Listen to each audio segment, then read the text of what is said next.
Hello and welcome to today's lesson where we're looking at understanding and using Belbin's team roles. So, have you ever been part of a team that seemed to gel without any forced effort whatsoever? Maybe you've been part of a team that, despite everyone's best efforts, somehow consistently failed to deliver. If you're in a leadership position, would you find it useful to be able to increase your chance of putting together a naturally effective team? By understanding Belbin's team roles, you can do just that.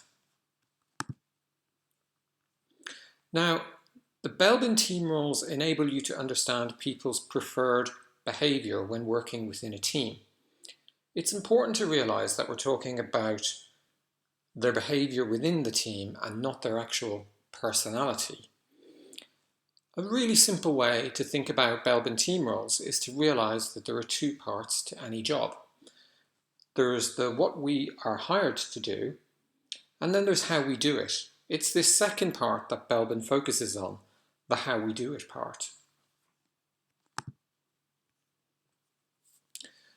So why would we want to use Belbin's model? Well, if you're a team member, then you can use it to develop yourself, so you become a better part of your existing team.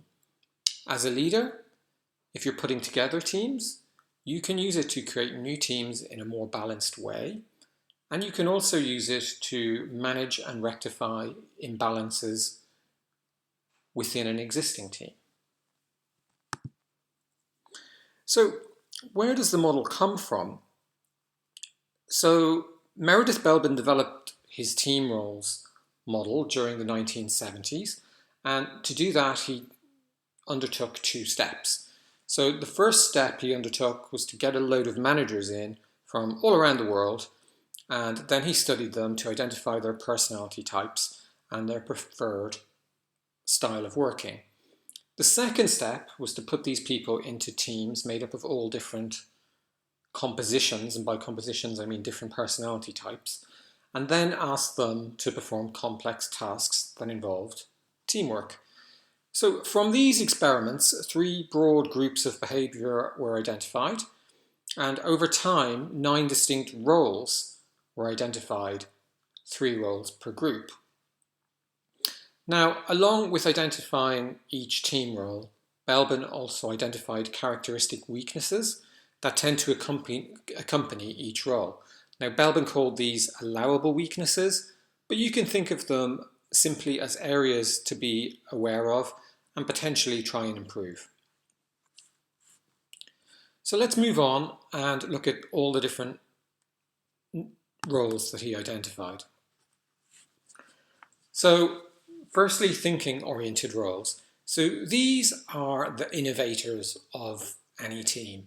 Without new ideas, a team might run out of steam. It's these thinking roles that ignite the spark of opportunity. So the first role we're going to look at is plant. Now, plants are thinking-oriented people who are always coming up with new and innovative ideas. Now, although they're great at generating ideas, they're often introverted and prefer to work alone. Plants love to be praised for their ideas, for their intelligence, and for their work. But frequently they tend to take criticism quite badly. In terms of weaknesses, they have a tendency not to work within the constraints they've been given, such as any deadlines or any budgets they've been given.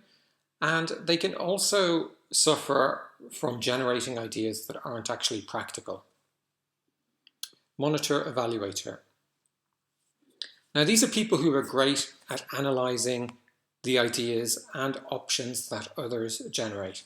So in essence, they take the ideas from the plant and then determine which are the good ideas and which are the not so good ideas.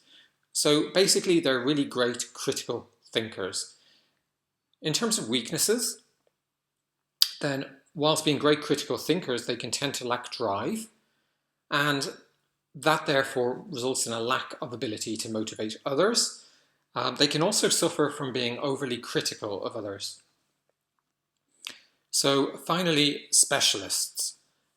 So specialists have the knowledge to do a specialist job, and as such they play a crucial role within the team. as there is nobody else with the skills to do their role. Their skills are in short supply, and they will jump into action whenever their skills are called upon. Now, their specialism, in terms of weakness, their specialism is their strength, but they tend not to be that useful to the team when their specialism isn't required. It can be said that they lack versatility and often don't see the bigger picture of what people are trying to achieve. So, onto the action-oriented roles. So these action-oriented roles are all about people that get things done. Rather than discuss strategy and worry about soft issues, these are the people who want to get their head down and finish the job. So the first one we're going to look at is shaper. So shapers challenge the team to improve. They are at their best under pressure. They're typically extroverted in nature, and they enjoy taking the lead and getting the best performance from their team. Now, they enjoy questioning norms, and they always see challenges as opportunities. They don't mind being confrontational also, if they see it as necessary to see their dreams come to fruition. Now, as you can imagine, whilst a full team of shapers would constantly argue and get nothing done, having one shaper in the team is a great way to drive the team to deliver. Now, in terms of weaknesses, they can be argumentative and they may hurt the feelings of others. So on to implementers. Now, implementers get things done, but once the ideas are in place. So they turn ideas into plans and into action. Now, these are people who work in a systematic way and are very well organized. So they're people who enjoy getting a job done, and thus they're really important if you're working towards reaching milestones and hitting deadlines. Now, in terms of weaknesses, they have a tendency to be somewhat inflexible, and they can be resistant to change. So our final action-oriented role is completer finisher. Now, these are people who ensure that projects aren't just completed, but that they're thoroughly completed. So this is a person concerned that all the tiny little details at the end of a project get done. Now, they can sometimes be thought of as deadline-obsessed perfectionists, and they really will push a team to ensure that everything gets done on time, and I really do mean everything. In terms of weaknesses, then they have a tendency to worry about everything getting completed on time. And also because they're so detail focused, they have a tendency to prefer to do things themselves rather than to delegate them to others. So the third group of roles we're going to look at are people-oriented roles. Now, these are basically people who enjoy working with others, either inside the team or outside the team. And, they're usually pretty good communicators. So the first role we're going to look at is coordinator. Now, coordinators are people who naturally take on the role of team leader. And they're the one person in the team that everyone respects and that everyone is happy to talk to when an issue arises. They're typically great listeners, and they're able to recognize the unique value and contribution that each team member is making to the team. Now, the coordinator is also the most likely person to step up and coordinate and delegate the day-to-day activities of the team.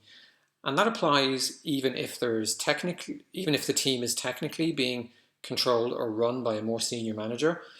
In terms of weaknesses, then they sometimes have a tendency, to offload their own share of the work to others. So next, on to team worker. So these are people who ensure that the team is working and gelling well together, and they'll often sacrifice their own personal achievement and reward for the good of the team. They're very good listeners, and really what they do is they ease friction in the team, and basically keep the cogs of the team turning over. Now, weakness-wise, they have a tendency towards too much diplomacy, and that can manifest itself in a number of ways. So they can keep uncommitted positions for as long as possible. They can tend towards being indecisive. If you've got too many team workers on your team, then it can kind of lead to nothing getting done. And the final role we're going to look at is resource investigator.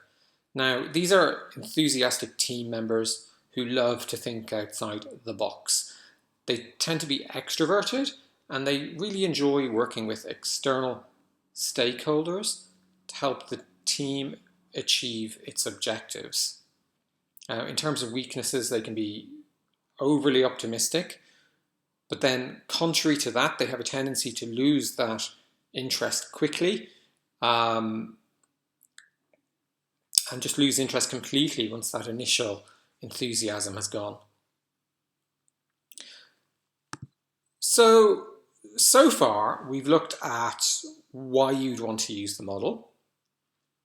We've also looked at what each of the team roles means, but now it's time to look at how you'd actually use the model. So to get the most out of the model, you and the members of your team, you'll need to visit www.belbin.com and pay for each of you to have an individual report. And that's going to show you which combinations of team roles you exhibit.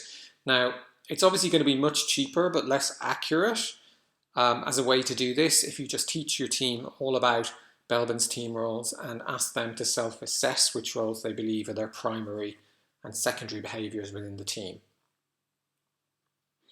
Now, one thing to note is when you get your results back from your team, you might find that multiple team members have exactly the same role. And that's quite common in teams that do the same job. So for example, if you've got an IT development team, they might be predominantly made up of specialists, shapers, and team workers, for example. Whereas, conversely, a team of management consultants doing a very different type of role, they might predominantly be made up of shapers. So that may or may not be something to worry about. It's you have to use your best judgment. So we're going to look at two ways to use the model. So first, if you're putting together a team, and secondly, if you have an existing team. So if you're putting together a team, then aim for a good balance of roles across thinking-oriented, action-oriented, and people-oriented team roles. Alternatively, another option is to choose the people best suited to specific projects. So for example, you need starter finishers on projects with tight deadlines and lots of details to get right. Try and match people's team role to their functional role. So for example, use shapers in a team lead position, use monitor evaluators to select how things should be done from an array of options. And the next thing to do is to train your team on Belbin's team roles to create an awareness of how their behavior impacts others. And then challenge each team member to do one thing better, say this month, to improve the performance of the team as a whole. Now, if you have an existing unbalanced team, then some steps you can take are ask yourself, does it make sense for a new team member to be added or an existing team member to be replaced to compensate for the imbalance? This is essentially the addition of new blood to make things run more smoothly. Could an existing team member change their behavior by deliberately adopting a different team role? That's not always possible, but sometimes it is if the role isn't too far away from where they are right now, if maybe it's a secondary role. Could one or more of the team members improve how they work together by understanding their weakness, and that would ease friction and resolve some of the conflicts that are going on right now. And you can do that by understanding where they are right now and then developing personal development plans around, where they are right now and the weaknesses they have.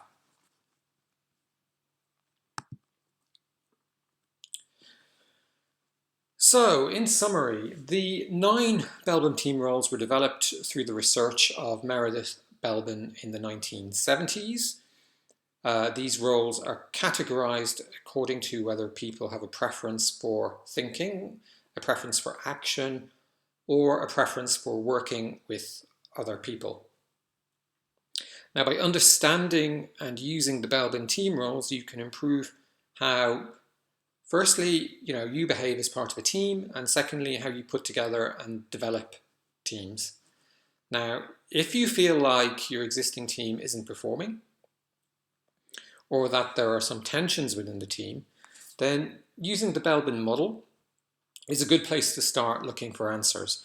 It's also a good place to start if you're setting up a new team to manage some kind of large change initiative. So that's it from me. I hope you enjoyed this lesson, and I look forward to speaking to you again soon.